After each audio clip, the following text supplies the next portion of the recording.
الحمدللہ رب العالمین والصلاة والسلام علی رسول الامین اما بعد۔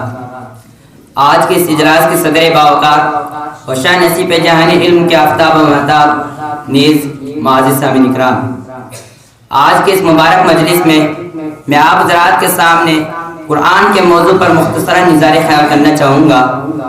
سامعین، آئیے اس پر ایک طائرانہ نظر ڈالیں اور سوچیں کہ قرآن کیا ہے، قرآن کس چیز کا نام ہے؟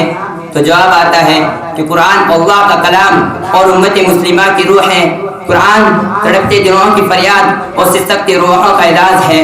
اللہ تعالیٰ قرآن میں فرماتے ہیں نون والقلم وما یسطرون، نون والقلم، اللہ تعالیٰ فرماتے ہیں مجھے قلم کی قسم، وما یسطرون، لکھی ہوئی سطروں کی قسم، سطریں لکھی تھی تو پہلے قلم بنایا۔ علماء نے لکھا ہے کہ حضرت آدم کو پیدا کرنے سے پہلے 50,000 سال پہلے اللہ رب العزت نے قرآن کو لکھا۔ میں اپنے ذوق میں یہ جملہ آپ کی خاموشی کے حوالے یوں کرنا چاہوں گا کہ مجھ نہ چیز سے پوچھا جائے تو میں عرض کروں گا آدم کا صحیفہ بعد میں لکھا، نوح کا سفینہ بعد میں لکھا، ابراہیم کا کرینہ بعد میں لکھا، موسیٰ کا جلال بعد میں لکھا، یوسف کا جمال بعد میں لکھا، دن اور رات بعد میں لکھے، خیر و شر کے پیمانے بعد میں لکھے، سب سے پہلے زہرا کے بابا کے لیے قرآن لکھا، نون والقلم وما یسطرون۔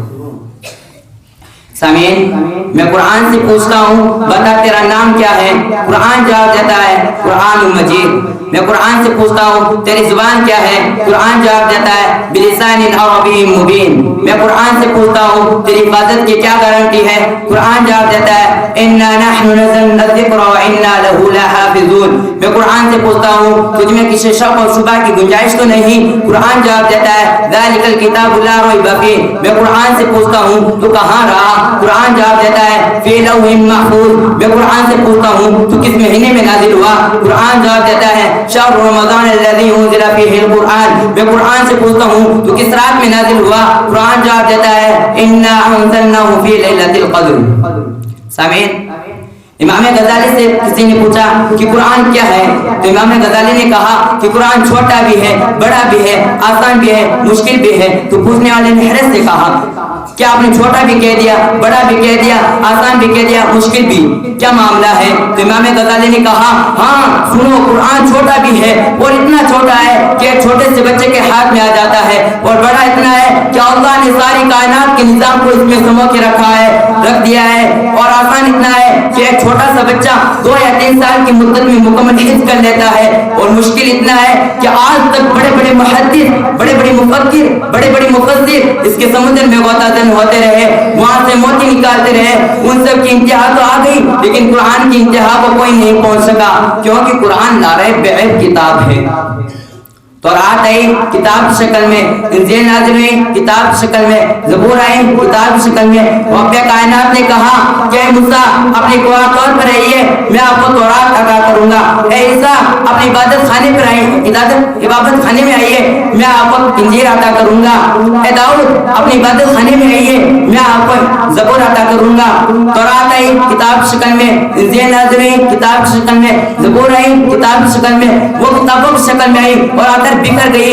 قرآن کتاب کی شکل میں نہیں آیا، بکھر کر آیا اور ایسا جڑا ہے کہ آپ قیامت تو آ سکتی ہے لیکن اس کو کوئی توڑ نہیں سکتا، کیونکہ یہ کتاب اللہ نے اپنے محبوب کے قلب اطہر پر نازل کی ہے، اور نازل کرنے کا انداز کیا عجب و نرالا انداز ہے۔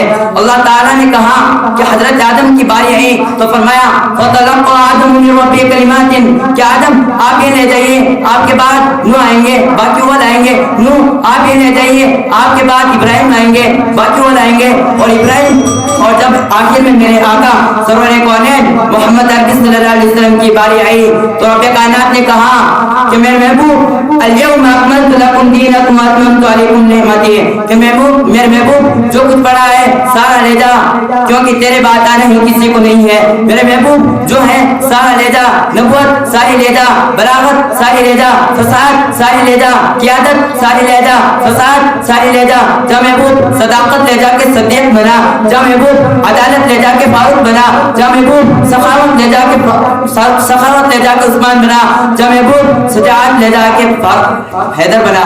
وآخر دعوانا ان الحمدللہ رب العالمین۔